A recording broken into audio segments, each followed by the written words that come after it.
The next category in my reading challenge was a book with a color in the title. So I chose A Clockwork Orange by Anthony Burgess. And I had been told that this is a hard book to read. And yeah, in more ways than one. First of all, the language, it was written in 1971, but it's supposed to take place in a not so distant future England. And it's a 15-year-old boy named Alex who is the narrator and the protagonist. And he's in a gang. These youth gangs are like running the streets basically. So first you have the language, which, you know, random words like droogs for like friends. Like it's just a bunch of like made up slang words and stuff that you have to kind of get used to. But he's cutting school. So he goes to like the record store and there are these two 10-year-old girls who are also skipping school. And they're like flirting with him, and he's 15. So he basically talks them back to his house where he rapes them. That threw me off guard for a little bit. When he gets in trouble with the police, he and his gang were trying to rob this old lady's house, and he was supposed to sneak in the house and let the rest of them in. But when he snuck in, the old lady fought back. And so he gets taken back to the police station, and he's getting beat up there by the police. And at first you're like, man, this is terrible. And then you're like, oh wait, this guy's a rapist. Kill him, I don't care. No, but I guess you can maybe guess what the secret ingredient is going to be. It's an orange. So yeah, I found, again, a Pinterest recipe for, what is it? Ginger orange carrots. So roasted carrots. So I'm gonna make it. It's something simple and quick to make. Okay, just chopping off the ends here. Oh, that went flying. I'm gonna go ahead and cut it in half the long way without cutting my finger. Let's see if I can do it. So where did I leave off with the book? So Alex, right, he had been arrested, and because he had been to juvie before, he thought he was big and bad. But then he's informed while he's in holding that the old lady had died. So now he knows he's in trouble. So in book 2, we learn that he basically was sentenced to 14 years. He basically, so when we come back to him, he's been in prison now for a year, and he's sharing a cell for 3 people with 6, and they're just adding a 7th. What he's found is that pretending to be interested in religion has earned him favor with a lot of people, all the way up to the governor. He was interested in the Old Testament because of all the debauchery and sex and everything that, and all the action that takes place in the Old Testament. So that's what he was really interested in. Okay, so next we're going to put in the zest of half an orange. So I went ahead and washed it since, you know, we're going to be using the zest. Obviously, a fight breaks out because there are 6 mattresses or mats that they squeeze in there. So the other guy wants to fight for a bed, and he decides to pick on Alex because he's the youngest.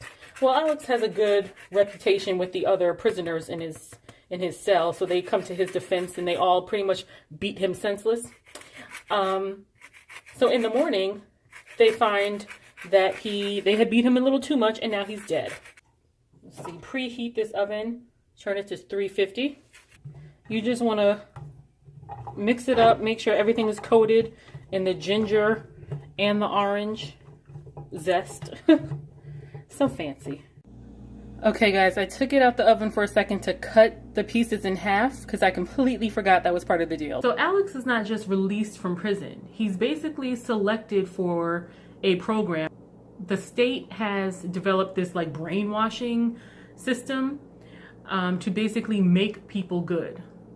And the book really delves into the question of, you know, does God want people to choose to be good? Like, is it better to choose to be good than to be inherently good?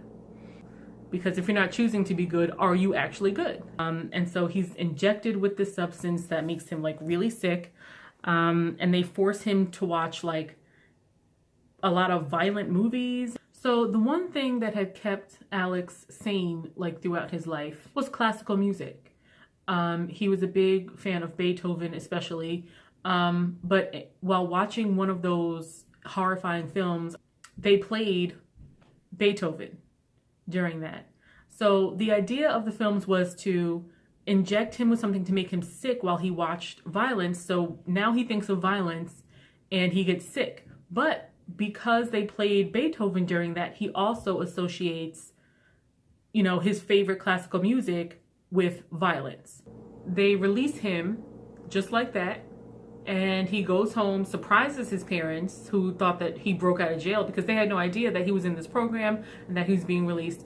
So he gets there, and they have a boarder who, his name is Joe, and basically has become like a surrogate son to them because Alex has been such a disappointment that they kind of put all their love and energy into this boarder named Joe.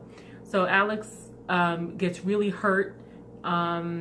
He almost wants to fight him, but of course feels sick because he's feeling the violence come up. So he ends up just crying and running out. So yeah, they smell good. My whole apartment smells delicious, but they have a long way to go. They're supposed to be a little brown before you take him out. So after having to leave his parents' house, he runs into one of his old gang members and a gang member from a rival gang. And now they're police officers. And they basically want revenge on him for things that they did to them in the past. So they beat him up, but he runs to, I guess, the nearest door. He knocks on the door and the guy helps him. And it turns out that the guy is actually a previous victim of Alex's. So way back in the beginning of the book, he and his friends had knocked on the door of this woman's home. She opened it trying to help them, thinking they needed help. And they burst in there. They beat up the man. Alex raped the wife. And the man was actually, he was writing a manuscript, A Clockwork Orange, which they tore up. So the man basically talks him out of suicide, not knowing who he is. And I'm just like, okay, this book is too much. Like, it's so good, but it's so bad. It's just so complicated. Okay, so things only get weirder from here. So the man, hearing his slang, is brought back to that night that his wife was raped. And now he knows that this is one of the guys. So they want to torture him. So they lock him in a room, they blast classical music, and Alex jumps out of a window. But he doesn't die. Okay, so here comes the end. So Alex, the fall doesn't kill him, but he basically ends up like in a coma. And the decision is made to revert him back to the way he was. He becomes his old violent self again. And he sees one of his old gang members who actually went the right way and now has a legit job. He's married and he has children. And, you know, the positive example is actually weighed more on him than being, you know, punished. There's so many themes running through this book. But it took me, even though it's short, it took me a while to get through because of the language and just like the heaviness of it. I just needed a break here or there. But really an interesting read. So here we have Michelle and Chris back again. They're about to try the ginger orange chicken that goes along with the book, A Clockwork Orange. Ginger orange chicken? No, ginger orange carrots. Oh, I was like, wait, you switched it up. I did. Go ahead. That's not the carrots. I know, I want to go with this first. That's not what the taste test is for. You know what, forget it. What do you like? What is that expression? I don't taste any ginger orange. I just taste carrot. Really? It was good. Well, try. Oh wait, try this you... bite. Okay.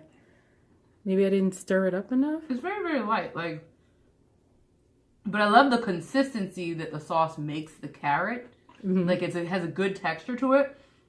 And maybe I'm actually happy that it's not like super orangey. It's not super because I said ginger gets to me sometimes, so I don't put a lot. I didn't put a lot of ginger, but I tried to put the recommended amount of orange. I don't really taste it. It tastes good though. Maybe we do taste it. It's just a good tasting carrot. Yeah. It's not like I would taste it and be like, orange, ginger. Y'all don't know nothing. It's a very subtle, but I love the texture. So it's a success is what I'm hearing. Yeah, absolutely. I think so. Absolutely. I'd say so.